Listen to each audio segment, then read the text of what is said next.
Good morning, fans, ladies and gentlemen across the world. Coming at you today with another great morning, this Saturday morning live stream. And we are here this afternoon to start to talk about a lot that's going on with the college basketball world, along with a few things when it comes to eligibility of these players with the NCAA. As we seen Chambliss just this earlier this week get his eligibility back, which is, we talked about it, thought it would be some chaotic things, but more importantly is I'm here with the man that put us all together this morning, WTP for life. How's it going this morning, Unc? How you feeling this morning?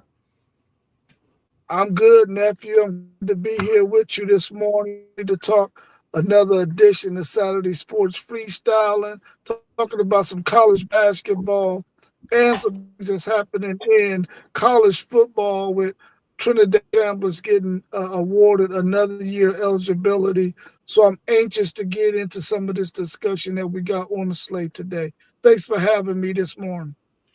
Oh, always a pleasure, and it's always good to see you as well. And I know we talk so much within our chat, but when we see in our faces and we able to talk, that makes so much more of a difference, and we see that enthusiasm as we go through the show. But I don't think we're gonna hold the people up this morning to get their afternoon started, and the great games and a great slate that we have today, headed off by a big game that we have.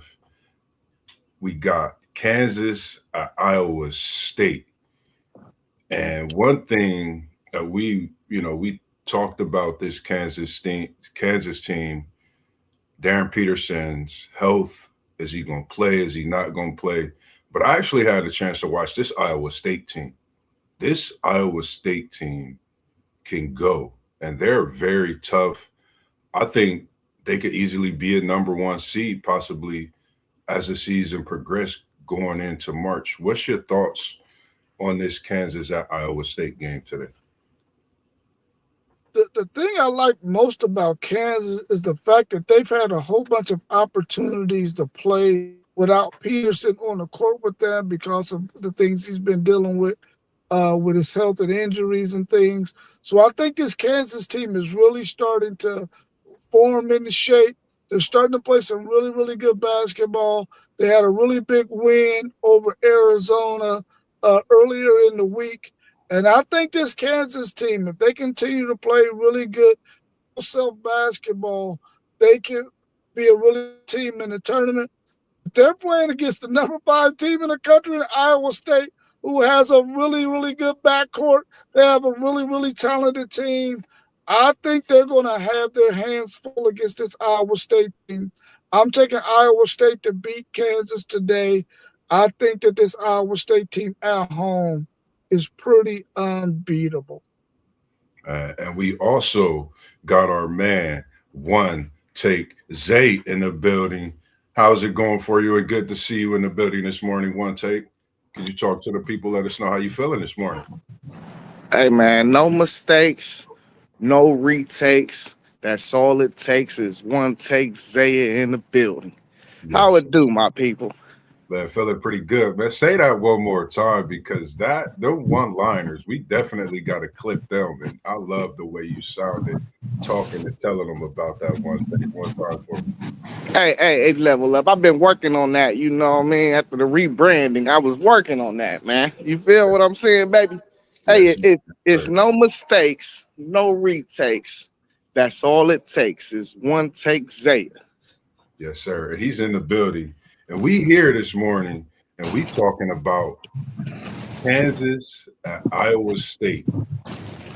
What is your thoughts on this big game? I think this is one of the biggest games that haven't really gotten much talk. But what's your thoughts on this Kansas at Iowa State? Man, Iowa State, I love their point guard. I like how he control the game. I like how he get people in the positions that they need to. But my favorite going into March Madness is this Kansas team, man.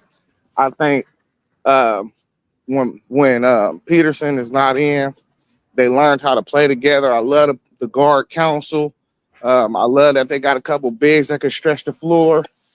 And when you add Peterson, who's a possible number one pick, if he can be healthy and on the court, it takes that team to a new level. So, um, where is this game at? Is it in Iowa today? It's at Iowa State. Iowa Yeah, State. I would probably go Iowa State to get this win. Um, basketball is a sport. You know, losing the game really don't mean that you're not a very good club. These are both very good teams. But I'm gonna take Iowa State at home.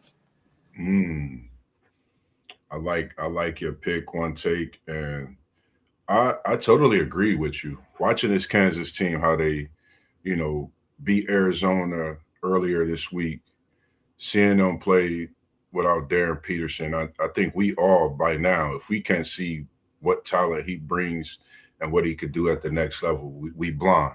But I definitely feel like this Kansas team has found something. They reminded me of that Robinson Young tandem with the way the Biggs is coming along and B Tiller. This is Bryson Tiller. He's not an R&B artist. He's a basketball superstar, and he's a freshman here at Kansas. I think the way he's actually been playing in this last month, I think he's made Kansas that much more of a dangerous team. As you mentioned, Council as well. He could go. Some people sit back and say he takes some crazy shots or his motor don't stop. But in college basketball, that motor helps this season. And I've been noticing that the way he plays, it helps this Kansas team. And they're used to how he played. Without his energy, I think Kansas is not the type of team they are, along with the way these freshmen are playing. So I got, to say all of that about Kansas. Iowa State has the number one three-point shooter in the nation. If y'all haven't checked him out, y'all might want to get a check out on him. He's not just a shooter. He gets to the bucket. I say he's a pure dog. So go check out 22 for Iowa State. I can't think of his name right away, Zay. I watched him through the week, and that boy's a bucket. He could shoot the leather off that thing. So I'm going Iowa State. I'm going with the Cyclones, and they're going to spin that thing around Kansas like new money, swinging the ball like they do, and get a big win today at home. And I think this could push them into that number one seed come tournament time. The next game that we're going to talk about would be 25 Kentucky at number 14 Florida. Another showdown in a conference. This is the SEC, as we just talked about, the Big 12 conference. And in this one, can Hall lead Florida, or will Kentucky win on the road? This is a game. This is, similar to a rivalry, even though it's SEC. They have had their battles. What's your thoughts on this one? And I'm going to start with you, WTP. I really think that Hall, man, is a really, really nice player, man, for Florida. Long guy who can go perimeter. He can go in the post. Kentucky is playing some really good basketball, man, in comparison to what they were doing at the beginning of the season. I don't think they go on the road and beat this Florida team, but this is an opportunity for Kentucky to gain some confidence by hanging in this game. If they don't get blown out, they can really get some confidence going into the tournament. I like Kentucky to keep it close, but I got Florida and Hall winning this game by at least 4 points. What's your thoughts, one take? He might be busy working. You Nah, good? nah, I'm over here shopping, man. I'm about to go to the city championship. But Oh, okay. yeah, I like Florida, man. Kentucky have been coming on strong lately, but I just think that home court advantage is going to be too much for him today. And Rob mentioned Hall. He going to be a lottery pick. That's a lottery pick we looking at. That boy can ball. So I'm going with Florida in this game. Man, this is back to back. I know people are gonna be like, he was a Kentucky fan last year. Since I've said I'm switching over to BYU, it's crazy because BYU's been slowly getting closer to this number 25 seed that Kentucky actually have, and Kentucky actually has moved up into the rankings. But I'm a BYU fan. No disrespect to Kentucky. I like Florida. I'm a big Hall fan. This kid can play, man. He could really go. I think the next level is built for his play. Um, I just think he's a special talent, and you definitely got to stop him to defeat Florida. If they want to get this road win and an upset at Florida, they have to stop Ha. And I think he's just a tough guard for anybody in the nation. With his height being, I think 6'11". I mean, he could, like you said, put it on the deck. He could shoot the leather off of it as well. So I just think this Florida team, and can't forget, they have national championship experience. They had a tough road that they had to get through to get there, and some of the teams they face. So we can't forget that. And they look like they trying to get them wheels turning in the right direction as they get towards this SEC tournament and March Madness play. So I'm going with Florida as well in this one. And I think it'll be a big win if Florida could get that going towards, like I said, March Madness. I think the biggest game as well of the day. I mean, you could really have a toss up in this Big 12 today because you got bangers on top of bangers. And this next one, I think, is a team we all feel could do some damage in the tournament. A lot of other people feel one team could win the tournament and still think they're a top team by some. It's Texas Tech at Arizona. Well, Arizona bounced back against a tough Texas Tech team, or will we see a stretch that we never seen happening? Based on what we've seen out of Arizona this year, a lot of people didn't think that they would have taken that loss that they did last week, but it was a trap game, in my opinion. Tough place to play in at Kansas. What's your thoughts on Texas Tech at Arizona?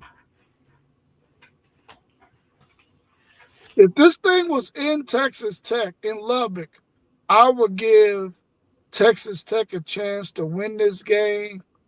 I think they're going to play really, really good in this game because of the level of competition they're going to be facing. They're going to be up for it because they're one of those teams that they're not going to shy away from no competition.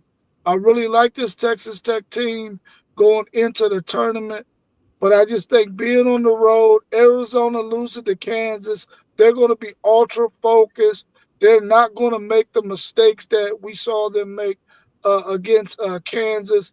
And I think they win this game probably close to double digits, man, because I really don't think they're going to lose focus in this matchup because that Texas Tech team is not a team you can overlook. And I don't think Arizona would do that. So I'm picking Arizona to win this game by almost double digits. Ooh. What's your thoughts, Monte? Yeah, I like what Rob was saying, man. Listen, when you play this Arizona team, you gotta damn near bring your A game, bro. And I just don't see Arizona doing it today. I mean Texas Tech doing it today. So I'm going Arizona. Like, even if this is the crazy part about Arizona too. Even if they don't play their best game, you still have to play one of your better games to beat them. And that's what makes them so dangerous, bro. It makes them real dangerous.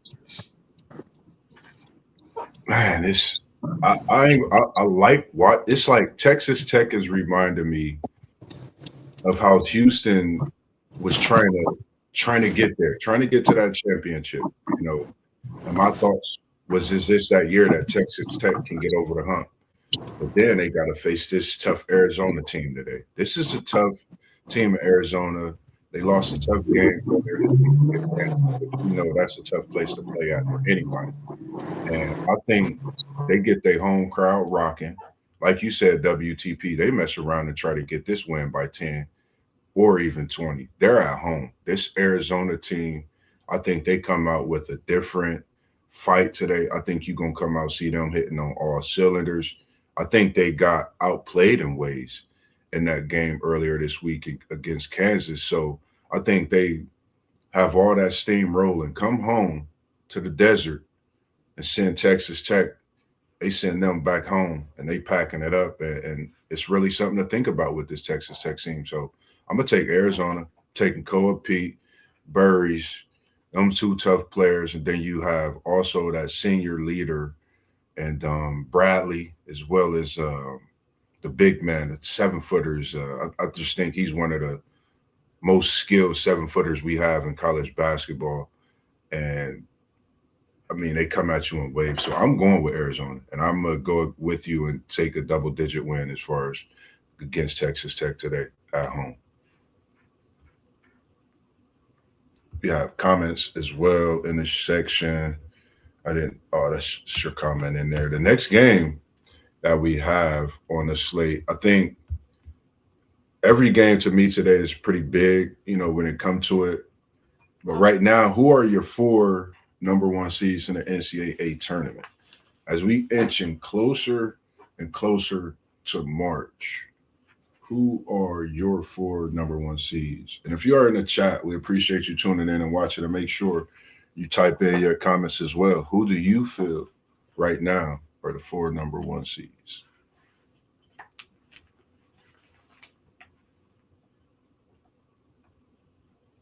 Man, this is a kind of tough one, man. Tough. Plus, you got Iowa State sitting there at 5, and you thinking, man, they could possibly get one of those slots.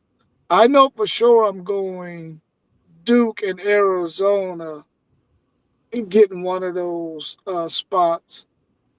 But then you got a team like Houston that's there. Man, this is tough. This is tough. I know for sure I got Duke and I got Arizona. I'm gonna have to think a little bit more on the other two. I'll come back with the other two maybe here in a little bit if I can think of somebody else that might steal that spot.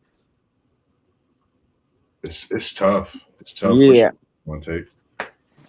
I got Arizona as my overall number one. I'm gonna go Michigan as my number 2 seed. And then my 3 seed, I'm gonna go Duke. And then my 4 seed, I'm gonna go UConn. Because they've been coming on strong. Man, it's tough. I'm literally right there in the against Arizona overall. You got Michigan, you got Duke. Like you said, Zay, you got UConn. Like for me, it's UConn, Iowa State. Like after watching last week's game, I'm gonna go Iowa State because I didn't see UConn last week. But UConn is something different. Like I'm trying to figure out where you're getting these guys from. They got the best hats all over on this block, bro. Yeah. It's like my third hat buying out of here in like a month. Crazy. Yeah, that's all I need. I'm gonna put Iowa State as my 4. Yeah, I'm gonna tap. I'm gonna put Iowa State and UConn right there at 4. Either way, you could go Iowa State or UConn. Seeing Iowa State for me made the difference. I'm not gonna say it's a biased pick, but I just seen them, and they are a team that no one's talking about, and they've been right on the door like Houston, like a Texas Tech team who we feel is right there. So this Iowa State team is tough, and they got shooters, and they got bigs, and they got athletic players. And like you said, the guard play is tremendous. So I'm going to take Iowa State as 4. Yeah, I'm going to go Michigan and UConn. I don't know if the committee is going to allow 2 Big 12 teams to get number 1 seeds, man. So I'm gonna take UConn and Michigan as my other 2, along with Arizona and Duke. The thing that is out there though is that none of these SEC teams will probably get a number 1 seed. They'll probably quite a few of them will land on the line 2 and line 3 in this tournament. But I think that's telling that you had so many SEC teams that were really, really good last year, but this year you won't get any of them on the number 1 line, which I think speaks volumes to what these other conferences have done, especially UConn, man. The fact that UConn, I don't know how they're doing it, but they're doing it. They stay relevant in college basketball, man, on the men's side, and we already know what they do on the women's side. But I'm going to go with Michigan out of the Big Ten, and I'm going to go with UConn out of the Big East to take those other 2 spots as number 1 seeds. We got Arizona, Michigan, Duke, UConn. Pretty much is what we're looking at with Iowa State being the team that could possibly sneak in there. But like you said, it'll be crazy. Anything's possible. as KG said, and it's a true fact, but man, this Michigan, after the Trey Burke jersey retirement, creeping back up into national prominence. No one's seen this happening. But just to speak volumes about this Michigan team, when you get a transfer like Lindenborg, if I'm saying it correctly, to come over from a school, such a small school, and make such an impact. This Michigan team seemed like they've reloaded, getting Cadeau, bringing Cadeau in from North Carolina as well. So some of these schools, the portal has definitely been great to them. And for me on the college basketball side, I don't know about. It's weird because for me on the college basketball side, I've been having this thing to where, man, I like this portal, how it's changing the game on the basketball, but on the football side, I don't know if it's doing the same.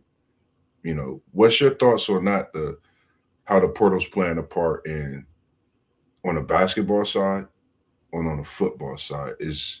Have you both thought about that in any way? I think on the basketball side, man, I really like what the portal does for the game of basketball in college because you have so many players and basketball is a sport that that can have a lot more parity Yeah, than football does. And the fact that you got all of these smaller schools that got players who can really play, bro. I mean, they can really play. And they have an opportunity to get to a Power Four school in 2 years, maybe possibly playing at a lower level school. I think that is phenomenal, man, that they can make that kind of transition after playing at a lower level school. We see it some in football as well. Um, but not maybe at the magnitude that you can see it in basketball. The only thing is basketball only got maybe 12 to 15 players on their team where college football has now 105 scholarships. So you're going to start to see that happen a little bit more with those smaller schools, especially if a school wants to develop a guy that they can have to play 2 years at their school after they developed him for a couple of years. But I like what it does at the collegiate level in basketball because you finally get to see some of these smaller level school guys make it to the Power Four, especially if they go to a really prominent school that makes it to the tournament, and you get to hear this guy's story or this young lady's story who played at a lower level school. Now they're at the Power Four and they balling out, man. Much like we seen with the kid from Florida last year. yeah, agreed. What's your thoughts on this one, Tate? Yeah, I came to the consensus, man, of I don't like the portal, quite frankly. I think it needs to be some parameters. I think guys should get one free transfer, and then after that, you should have to sit out a year. Um, and that's it's just too much movement, man. It's too much player movement for me, bruh. So I don't know. I think that's a good solve right there. You let a kid transfer one time, that's your transfer. Then after that, you sit out a year. I think that's a good solution. Oh, Yeah, I agree with you. One take on that. It definitely got to have parameters in terms of guys being able to move willy nilly like they doing now. They need some parameters. So I agree with you on that for sure. yeah, and just real quick, the reason I had mentioned that because I watched Michigan last year. I watched them this year. They got a great freshman in McKinney. Who people don't really talk about a lot. And when Lindenborg, coming from UAB, he was over there leading his team in almost every statistical category. You come into the Big Ten conference, and you're a part of something that's just just moving. So, that's what made me, bring that question in there as well, and knowing that the portal has been very good to them. You get a point guard from North Carolina, and you get a wing from UAB, and that blends to y'all being, top of college basketball. So that was one of the main reasons of, that question. And it's just something to talk about as well. Definitely seeing that across the country. Now, the Yeah, I one, mean, let me add one more thing, Mark, real quick, Miles Bark. when you look at this team, Texas, who I follow, they only had 3 players from their previous team last year that's on this roster this year. So they had to bring in 8, 9 new guys, man, into Texas to play ball because of all of this freaking movement, man. To Isaiah's point, to one take Isaiah's point, that, man, guys are just moving willy-nilly, man. And for a team to only retain 3 of their players and had to go out and get 8, 9 more players, It's crazy. that's one heck of a burden on a coach and an organization to have to do year in and year out. And that's probably going to be the norm for a lot of schools, especially schools like Texas who really aren't basketball schools. Yeah, it's man. I just thought like when you go get 8 to 9 players, that's like you got to go fill an NBA roster in the off season. Then you got the NIL, and we talk about this. The fact that college basketball is starting to be the new version of the NBA, NBA G League, possibly. Like it's a lot that you could really go in to talk about this because that's basically what Texas had to do: build a roster, to come into the season. And hats off to what they've been building there because we know the hometown guy, Dalen, who's been having a monstrous year, along with a few other players over at Texas. So definitely hats off to them guys coming and signing that contract to be a part of that school and do what they're doing, upholding that student athlete aspect. Because that's one thing I think that's misconstrued is they're holding up their end, being that student athlete. And speaking of student athletes, we have switch the gears real quick and talk a little bit about a quarterback that I'm sure everyone has heard a lot of the news. Trinidad Chambliss was granted a 6-year of eligibility by a Mississippi judge who is an Ole Miss grad. What's your thoughts on the whole situation? We talk about full circle. We talk about equator line. What's shaking with the Trinidad Chambliss? I don't know if the judge, that happened to help. I don't know. It's something going on. What's your thoughts on this one? Start with you.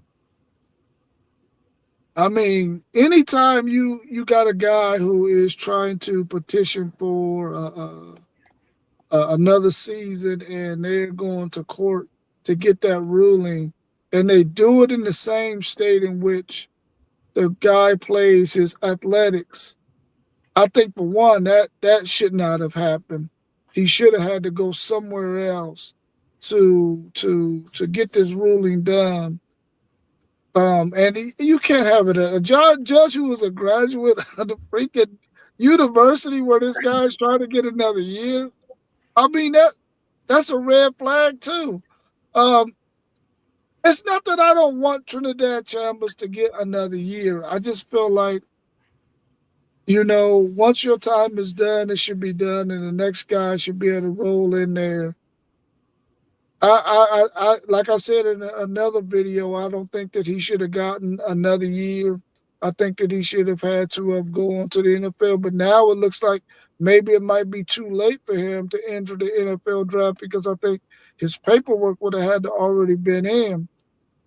So he's going to come back for another year. I guess the NCAA might fight it, but I don't like the fact that it was done in the same state in which he plays ball, and it was a judge who happened to be a grad of Ole Miss.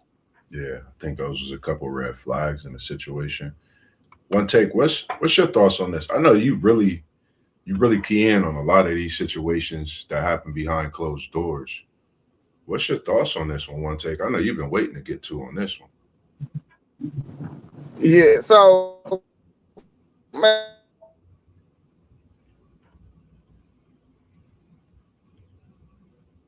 Is it going in and out? Yeah, you kind of choppy right now. One take.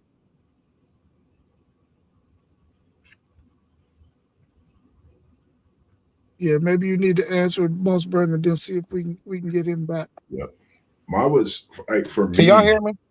Yeah, you better go ahead. Oh, my bad. Yeah, like I think Chambliss deserved his injunction, but when you look across the landscape of college football, it's a whole bunch of guys that don't be deserving it. You know, Yeah. like who's somebody said it on the stream. Dude got granted a ninth year. Like, come on, what we doing? What are we doing? Like, at Yeah. least Chambliss, you know, a red shirt. We've always been familiar with a red shirt year and a medical red shirt year. Them are in the parameters. Yeah. But a ninth year is unexplainable. It's no explanation for a ninth year. You know, so I don't know. I'm waiting to see what's going to happen with Joey Aguilar. And, you know, I think that'll give me a little more clarity. I think the NCAA is in the process of trying to, kind of start enforcing their law of what they got going on. But we'll see what it's going to start looking like after this ruling for Joey Aguilar. Man. It's like I don't. If he hurt, I get it. You know, if they can't play because they're hurt, I get that whole situation. Now, when that eligibility is up, it's just time to go ahead and do what you gotta do to get to the next level. Um, that's where I'm at a point of being with this. Um, and a lot of these situations when it comes to the eligibility, I think when we spoke on it before, that's one thing we talk about. When your time is up, your time is up. Um, we understand the injury aspect, but then that takes away from someone that's actually, they might have been a one star. They might have walked on and they get in their shot to be this athlete. You never know. Some of these situations could cause them to not continue in being that athlete that they came to be. So it's just I hope they get a hold of it. And once again, I don't think the NCAA has control over anything. That's what it's starting to seem like because we thought they would, but now going back, it's like they're going to have more eligibility coming with the Joey Aguilar situation as well as another quarterback I think we had in there. So it's just something that I think they, like we said, have to get a hold of fast, man, before it get out of hand continuously every year. Somebody gonna want an extra year. Yeah. It seems like the injury is the biggest elephant in the room, if you will, Yeah, because we already know red shirt is going to happen, and everybody seems to understand and be okay with the red shirt. The injury or the medical thing is the thing that is up in the air, and they got to have all these rulings on this the injury stuff. The thing is, you've had so many players who have been awarded a 6 year because of injury, and then another guy who comes and doesn't get it. It just doesn't seem fair. So it seems like it should be a pretty easy fix for the NCAA to just go ahead and say, okay, yeah, we're going to go with this 5 year rule. But if you happen to red shirt and you suffer an injury, you can get a 6 year, and then that should be the bottom line to it. The guy with 9 year getting his ninth year, apparently there's been so many injuries in this thing that he's getting another year. I guarantee you that if he was at a Power 4 school, they probably wouldn't let that roll. But the fact that he's at Montana, they probably don't really necessarily care. But if you think about it, this guy 9 years, he's probably almost 30. So it's like, come on, man. Don't you want to go out there? Because right now you should have 100 degrees. You should be able to go out there and make some pretty good money in the professional field. But I think the NCAA, the, it's already set. You already know you can go 5 years to play, and then if you have an injury, you can get a 6 year. That should just be the criteria. Um, and they can fix that really, really easily, and we don't have to deal with this. Somebody having to petition for a 6 year if they had an injury that ruled them out for a season along with a red shirt. So I think that should be an easy fix for the NCAA. They just got to go ahead and take matters in their own hand and write it in the policy. Yeah, I agree. And then that runs right into the next question. Will this open a door for the other players seeking another year of eligibility, or will the NCAA fight back? I mean, we already know that the NCAA doesn't want litigation. They don't want to get taken to court. You know, they don't want to have to do that kind of stuff. And so I think they could really help themselves, especially in the case of these 6-year things, by go ahead and writing that thing in the policy, man, and not even have to rule on it. The guy was injured, don't even rule on it. He get a 6 year. Don't even have to go to the point where you got to get taken to court for a guy to petition to get the 6 year. But then, of course, you know what's going to happen. They're going to be wanting the 7th year. So you know how that's going to go. But they got to go ahead and fix this thing, man. And I think it could be a pretty easy fix if they go ahead and write in 5 years to play. You can get a 6 year if one of your years you redshirted and you were injured for a year. So if it's 2 years you sat out, you can get a 6 year. I think they can fix that easily. But we know that it's going to help. His decision for Trinidad is going to help Aguilar. It's going to help the lineman that's trying to get a 6 year that's trying to come to Texas. It's going to help him as well. Well, we got to remember too, though. Trinidad went to state court, and I got to finish doing the research to see if that was an old misjudge. Yeah, it was. Yeah, it Said he was. was an Ole Miss grad. I was looking at something. He was an Ole See Miss what I'm grad. saying? Politics, baby, politics. We love Politics. it. Right, Yeah. right. Then the situation with Aguilar, they coming back next week. I was just looking at they left, without making a ruling in his case the day before yesterday, I believe. And they're coming back after the, heartful felt weekend to figure some things out, I guess, to see what's what, and his next step. And he's actually in position to possibly win it, which is great. Like, it's just so much that comes along with it. And like you said, that sounds great. 5th year, if they really hurt, put the paperwork out there. Like you said, they need to get something written up to where they don't have these problems. Because, like you said, it'll be a person looking for that 7th year, trying to break their bank in the courtroom, as we see that's constantly going on now. And that's the way to put a heart to it, putting that paperwork together to prevent them from actually going through those things. The next question is a bigger one, big one. Just with the playoff talk that we've been talking about as well for going on a couple years. We talk about it a lot, almost every day within the chat. Said, what's your thoughts on the document circulating around the various college football coaches and commissioners about going to a 16-team college football playoff to a 24-team college football playoff with no conference championship games? Wow. I mean, the reality is, I think this is what college football is going to, especially when you're talking about the noise out there. They're going to 2 super conferences, and the fact that teams are being left out of the college football playoffs at 12. They want to get it to where you don't have a whole lot more discussion about people getting left out, especially once you get to 24. And a lot of people think that that number is too high. I sort of like 24 because I really feel like you could get a lot of really, really good football teams with an opportunity to see some really good matchups that you don't normally get to see during the regular season. You'll get to see them in the playoffs. I think 16 should be next, just so we can get a feel for it. We'll get a 2 year sample size in 27 and 28. And then in 29, we'll get a 24 team playoff, and that'll run through 31 once the college football playoff committee contract runs out. And then we can see what direction to go from there.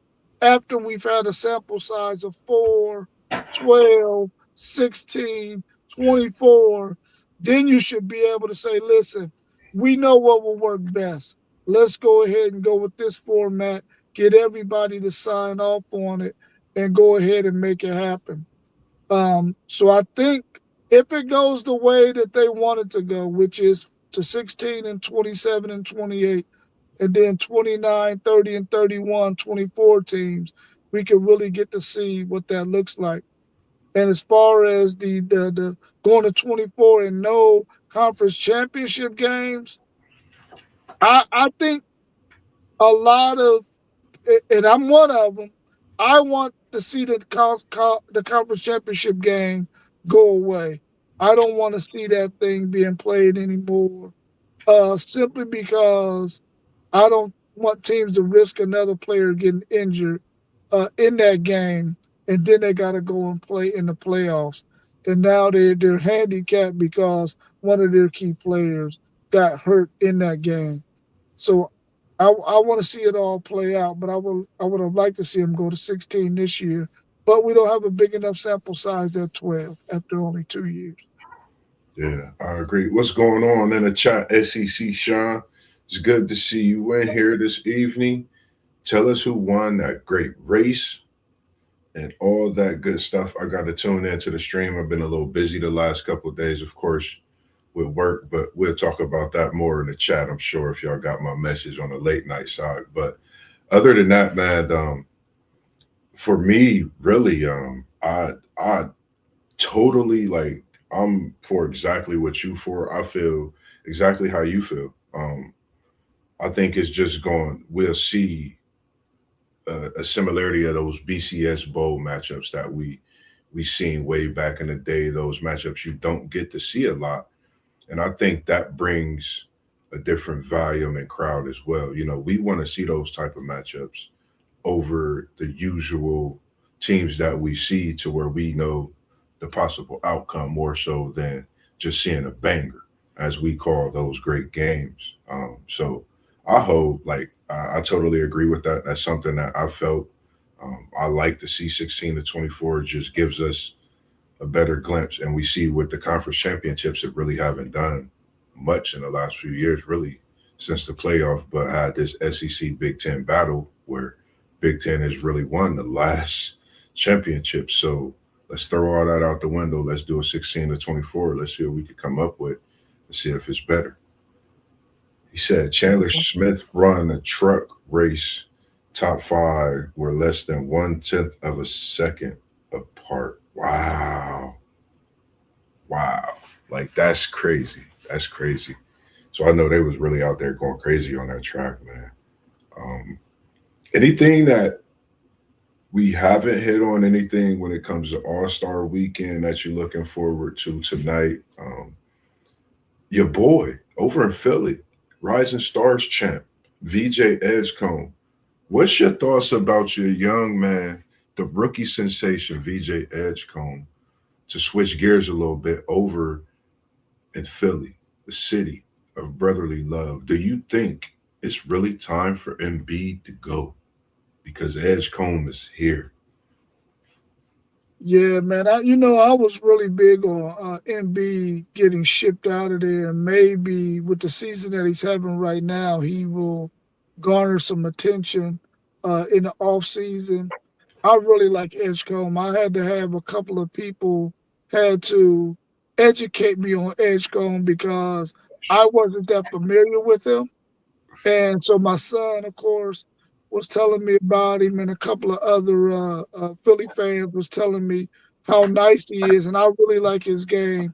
I really like that backcourt tandem with him and oh, his name slips my mind right now. But anyway, I like that backcourt tandem with Escom and the other fella. And if Embiid can continue to play the way he's playing, man, I mean, let him go ahead and finish out his career in Philly. But I was one of those fans who wanted him to get shipped out. But now that he's playing so well, I don't know. We might be able to make a playoff run. You know what I'm saying? Hey, I guess I'm flip flopping. What's your thoughts on that, Zay? is Edgecombe here to make a lot of people go back and think about how they drafted an NBA? Because a lot of people really didn't have him high on the draft board. I think he was a talent in college. I think he's come into the NBA and shocked a lot of people. But I think he's definitely put a good look on what Philly's future could be with him. And I'm gonna call the new profile T Max, not T Max, T Max, and Tyrese Max Yeah, over in Maxwell, Philly. Maxi, yeah, I mean, I thought people, respected and loved this game going into the draft. I just don't think he produced as they thought he should last year, and that's probably the reason why he wasn't higher on draft boards because they felt like it was something left to be desired. But Mm. NBA draft is hard, man. You never know how these guys is gonna pan out unless they just like a one of one talent, a generational talent that you just ain't seen in a while. And look, I go back to my favorite player ever, like coming out of high school, just followed him all through OJ Mayo.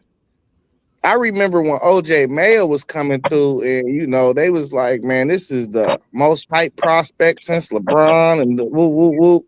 And he had a good rookie season, but the next year he wasn't playing that well really. Before he got ran out of, he wasn't playing that well. So I think it's kind of hard to you know. Because every level you move up, bro, the game speed changes, and then there's different variables, especially when you get to the NBA. Are you put in the right situation? So it's kind of hard to really judge some of these guys when you're doing this draft process because the certain things just got to go right. You know how they say, um, what they call it? You know, you just need luck sometimes, a little luck sometimes. So I don't know, man. You just got to keep on evaluating how you evaluate. Uh, that's why they get paid the big bucks. Them scouting departments, they get paid a lot of money. These GMs get paid a lot of money. They done seen a lot of basketball over their time. So just trust the process. And I'm glad you mentioned that name, OJ Mayo. It's a name I've noticed been circulating. If you haven't had the chance to even know who he is or watch him, go look up some footage. I had the chance to watch him and Bill Walker in high school before we played in our state championship game earlier in the day during our run. And then I seen LeBron later on. Like, man, that kid was something special. Um, I think he was, man, I just wish he could have stayed and doing what he do, man. Not that he's not doing anything special, but OJ Mayo, go check the footage out. He is one of those guys that could have been one that's still playing today with the high level. And as we talk about, you know, OJ Mayo, and I mentioned just LeBron, the oldest, your GOAT, the oldest with the triple double in NBA history. What's your thoughts on that? I know you've seen it. What's your thoughts on I this one? mean, that's why he's my goat. I mean, this guy is phenomenal, man. I don't care if they say he on the juice or whatever. He still is out there playing at a high level. Now, I would like to see him play a little bit better defense and maybe not argue with those referees so much and just go out there and play. But man, the guy still has a really, really good high IQ when it comes to basketball. He understands what to do out there on the court. He's gonna get you buckets. He's gonna pass. He's gonna rebound, and he's the oldest to ever get a triple double. That's why he's my goat. He's still dropping stats. He's still dropping stats, bro. I was reading I was looking at KG. I'm infatuated. I love KG's show, and I was watching a short and how he was speaking about Bron and how he said how he it's just how he's gracing us with this longevity. I think we really need to sit back and enjoy this. Like, I've come to the conclusion of just enjoying anytime I see a highlight, because not just his age, but for him to have been doing this since 6, 7, 8 years old, man. Like, for you to be doing what you're doing, I don't care what nobody say, man. I'm at that point. You're doing with something spectacular. The longevity is amazing. I can't wait till he graces with the farewell tour. Who knows what that's going to be like? If he's gracing us with triple doubles at 41, can we get a quadruple at 42, bro? I'm just asking on the farewell tour, but that was something that I had seen as well. At SEC Shaw, he said the hockey kicked off in the Olympics for the men, and they won. The USA men won 5-1, and the women won in the semifinal with a 6-0 shutout win over Italy, and they are 20-1 against their opponents so far, only letting their opponents tally one goal. Shout out to the USA men's and women's hockey team. That's special. One goal in these games so far. That means that women's team is got their eyes set on the biggest prize that you come to the Olympics for, and that's gold. Outside of what we've been talking about so far, I really didn't have much more myself to talk about outside of all seeing. I haven't even tuned into All Star Weekend. That's the craziest thing so far for me. I might watch something tonight. I honestly don't know. I'm really more so looking towards to see what tomorrow brings when it comes to the All Star game itself. See if we get any of that. Rest in peace to Kobe. Any of some of that back when Kobe was in the All Star game. That's when I feel like we last got graced with that competitive spirit in that All Star game. I would love to see it get back to that. I understand there's a lot of money on the floor with the athletes we watching, but that's what we come to see. That's what we watch the game for, is to see some excitement, to see that competitive spirit with them all. So I would love to see that. If it don't get back to that, man, I don't know. What I'll be watching All Star Weekend outside of if it's some golf or something on. I tune into that like I did last weekend. It was a pretty good match on. So that's what I'll be looking forward to. How about yourself? Hey, man, that Rising Stars challenge was competitive last night. I was actually at work, so I didn't get that's the one thing I would have watched. I'm gonna actually go back and check out the highlights because I've been seeing a couple, but I'm gonna rewatch it and check it out to see how cold VJ Edgecombe really played, because I think that was a competitive game, but I'm saying they won by one for sure. I mean, it wasn't just VJ; they was playing hard for real, though. Like I think once some of these older guys shuffle out and that crew get a little older, they gave me hope last night. That in the future of All Star games, we're going to see some better competition, because they was really competing last night for sure. I I was mean, cool. they was trying to make sure everybody left the game healthy. Don't get me wrong, but it was some defense being played. Like, you could tell they wanted to win. I And I know. think that target score is what makes it a bit competitive for real for them. Yeah, I remember. What was it? It was I think when they had. Can't remember if it was Luca and um, oh, I can't think. I don't know how I'm missing his name.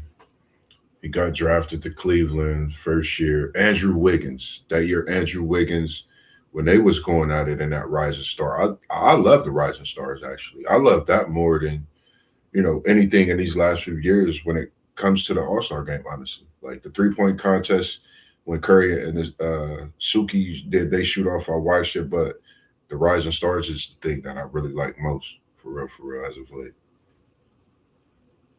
One take, Zach. You said target score. What does that mean? Oh yeah, breaking down, Yeah, Zay. they kind of take the TBT tournament format where they do a target score. So you go on a 40 instead of playing a minute game. Oh, target. Yeah, they kind of take a piece of like the Elam ending, Yeah, you know. I like that too. I think it, like you said, it gives them that push to play that defense. That target score makes a difference, as we be seeing in the TBT. Like they definitely put it all on the line. When you got that target score, you know what you got to do. You can set yourself up, run plays, and all those great things. So yeah, I definitely agree with you on that. I like it. I mean, when you think about pickup basketball and you got that target score, boy, hey, listen, when somebody gets close to that target score, you know that thing heats up, bro. And that Man, defense get a little bit stronger, it get a little bit tighter, get a little bit more physical. So yeah, yeah, I like that. I like that idea of having a target score. I That think, is definitely nice. yeah, for sure, for sure. I like it. Anything else out there? Talk to him about what you about to go tap into, FanDuel's one take, Zay. Where you Man, been? I'm up here at East already, you know. I mean, I shouldn't probably say this on stream, but I kind of snuck through the back door, you know what I mean? Hey, I got my badge around my neck, I got some keys in my hand, I look like I'm working. Go check that trophy case, man. Give us a glimpse of that trophy case, man. That 2001 squad. See if you see us in there. See if you see that They in upstairs in the office. I'm downstairs right now. there. They upstairs. I seen it though. I seen it. Hey, you know, East and Linden got the little football trophy that they play for every year too, man. They need to Yeah, start more trophies like that. yeah. I can't remember the name of the trophy, but it's on the trophy up there in the office. You know, it's holding down. It's residing at East High School right now. I thought you'd be proud of that. Come on, man. Come on, man. Come on, man. You know I'm alumni, man. I ain't graduate completely. I ain't afraid to talk about it, but I'm Tiger all day. The '01 brotherhood is still in effect, and I'm in the process of talking to the guys, and I can't wait to bring that show to us all this year, man. I'm talking to some of the coaches, some of the players. We gonna come in, man, and just have a talk. I was talking to my cousin about some of that stuff as well.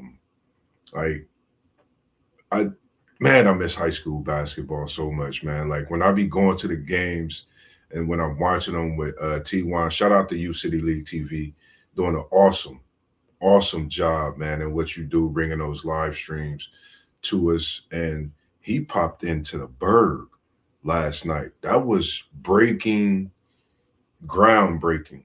because that's something we talked about.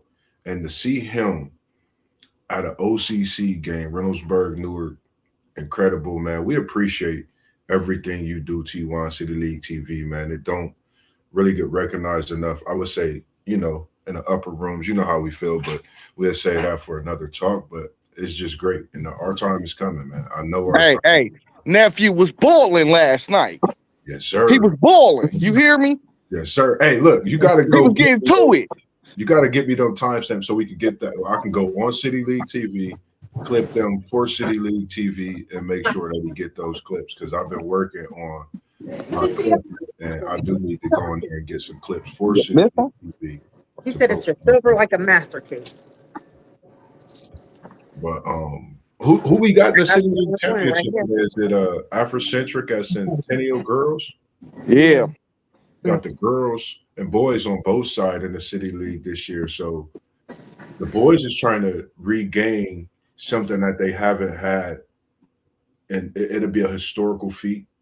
Afrocentric, it's like Afrocentric University over there, the way they do what they do on the boys and girls side. So Centennial trying to come up out of this with the boys and girls taking titles back home. So this is definitely some must-see TV. If you out and about, or if you don't have nothing to do, you need to go pay them a couple dollars. Go to a historical high school, indeed Columbus, East Side, East High School. Check out that City League Championship. It is going to be worth every bit of the time that you spend in there today. And I'm sure City League TV got us coming live from the City League Championship. I don't know what else to tell y'all, man. Just enjoy your Saturday, but make sure you stay locked in with us because we're going to come at y'all with another banger tomorrow morning at 9 a.m. And the faces that you've been seeing, you will see them along with a few more of the guys that's out moving around and busy with their Saturday morning starts as well. Anything you got to say to the people before we get out of here as we coming up on 59, coming up on that hour? I wanted to get y'all's thoughts on Gilbert Arenas' son. We know he's gone through a lot in this past maybe year and a half with the car incident when he in his Tesla truck. And when he went through with that, have his window busted and get dragged out of the car to save his life, and then him having a meniscus tear and some other damage in his knee, coming back from that injury and rehab to have played in 6 or 7 games, I think, for USC so far. He's really looking really, really good at this point. What's your thoughts on him, and do you think he could be a lottery pick if he decides to come out after this season? I'm gonna let you go live, Zay, because this is Zay been putting this on notice since last year, if not the year before when we first started. I've been watching him. My brother and dad got a chance to see him at the game when they played OSU this past week, and I watched it. That kid is special. I definitely think he's putting himself in position that he definitely can be a lottery pick. You see it.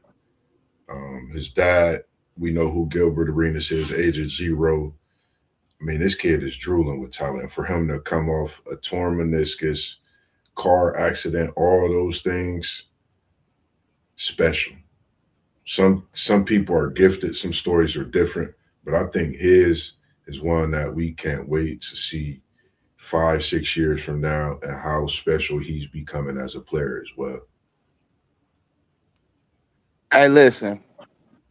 There's only 2 players I will take him in the draft over, and that's AJ and Peterson and Boozer. I'll take Boozer too, or and Wilson. So 4. It's 4. Them the only 4 guys that I would take over Arenas in his NBA draft. We got to understand something. This kid is supposed to be a senior in high school right now. Yeah. You know, the talent is just oozing. Yeah, he's not shooting the best percentages, but if you watch him, he got everything in the bag. And let's just like off of all the stuff he just went through in the last 8 months of his life, he probably only working at about 60-65% right now.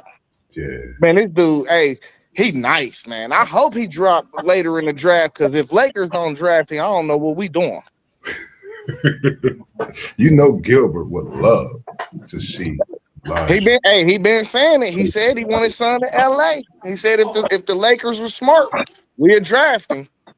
Man, that boy can go, man. And I'm glad like you really spoke on him, because I know, I was speaking on Cayenne. Everybody have their players that they watch, and you literally been locked in on him. And I started watching him I remember we had phone conversations about it, and I started watching him a lot more then, and seeing him after what he went through. I'm like, imagine if he didn't go through that. What school would he have went to, for one?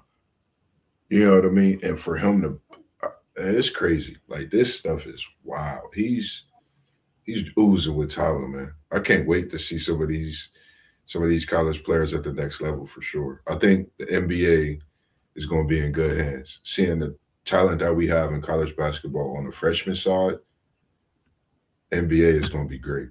NBA is going to be in good hands. So are you both saying there's no chance that he's coming back for another season in college basketball? No, not at all. This was the plan all along. Gil reclassified him on purpose, because he go to the NBA waste more money. You wasting time. So this was the plan all along, to reclassify and be one and done. Yeah. Because when he reclassified, it don't even matter about his draft grade either, because the way they looking at it is, if basketball is full time, you can get so much more better. Yeah. Yeah, he definitely, like, I could just imagine him, and his height, once you get that NBA workout, you're a different breed.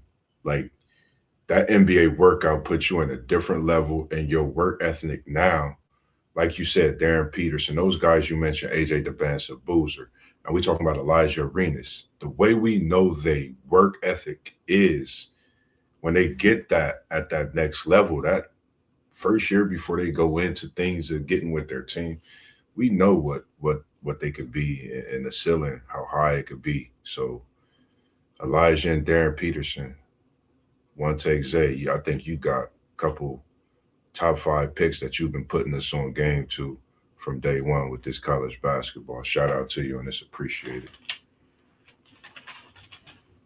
I mean, anything else for you to start this before we get into the days of college basketball tipping off in less than an hour from one taker?